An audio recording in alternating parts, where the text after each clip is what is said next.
to talk to you about the issue of racism at Henry College and what the theater department can do about it.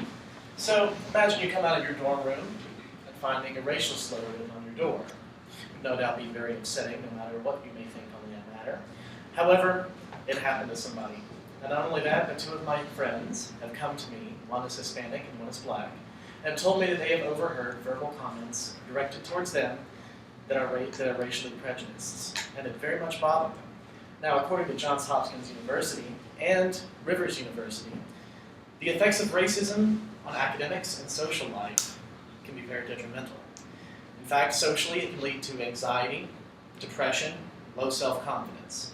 Academically, it can cause the students' grades to drop because they are so worried about racial prejudices directed towards them. This is no doubt a matter that is very serious, especially here at Henry College, where it has happened to people I know and people you may know as well. So, why should the theater address this issue? Well, the theater is something that can affect someone in a very emotional and moving way. It can produce a human side to just about any argument, because here are people performing art, designed not only to entertain you, but to educate you, to move you, and to make you think. Racism being a very personal issue, theater being a very personal art, the two would go very well together. Let's talk about the history of racism in theater. Now, racism being a pretty hot topic, has no doubt had plenty of plays about it.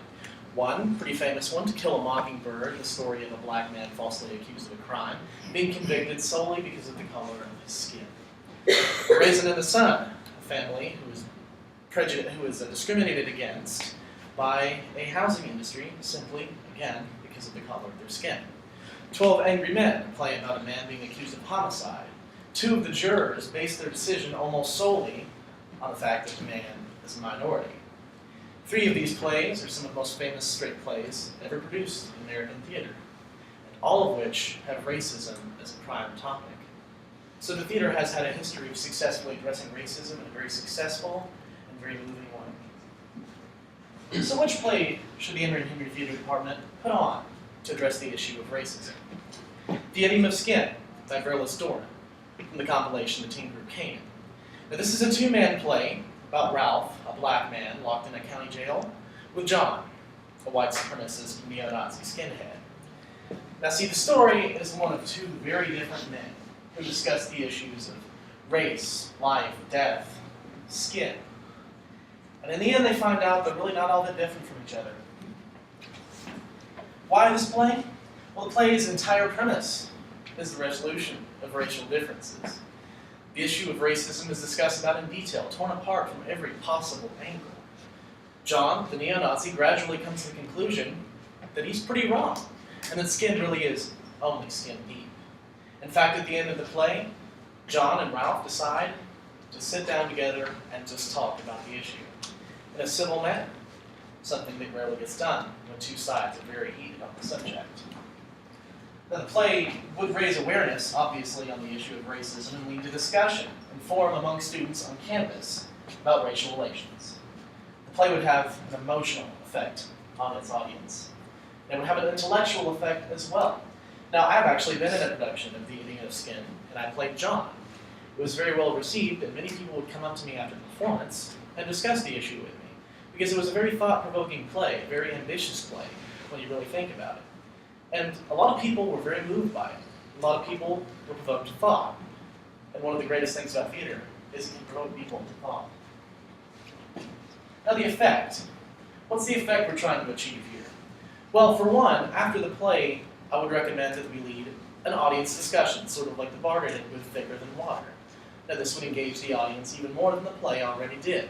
And if one person can leave the theater thinking differently on the subject, well, we've done our job. If one person with racist tendencies or discriminatory tendencies, with prejudices against certain people, leave the theater thinking differently than they were, we've done our job. If we can affect the audience in a way that makes them think differently or change their ways for the better, that's the whole point of theater. Now, it would also prevent the issue, which is often considered taboo or something you shouldn't talk about in public, from being perceived as a hush issue.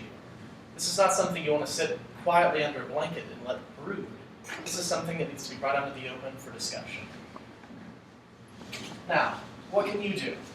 Racism is something that needs to be confronted on campus. Anytime you hear, see, whether real or perceived racist behavior, whether it be intentionally harmful or jokingly, confront it. Point out that the person is doing something that's not right. How can we really be an Emory and Henry family with racism in our grounds? The theater has had a history of affecting audiences through humanness and the psychology of racism. Theater has done this in the past. It's affected audiences, it's made people think, and we can continue to do so with this play here on campus. Finally, support production of The Eating of Skin here on campus. I've discussed why this play would be great to address the issue of racism, as it points it out from very different angles, and it makes the point we are all really the same under the skin.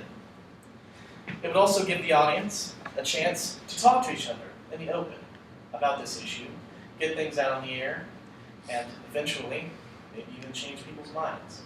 And if we can affect people in a way that keeps them from racist tendencies, racial discrimination, whether real, perceived, or accidental, then we've done our job, and the campus will be a better place because of it. Thank you.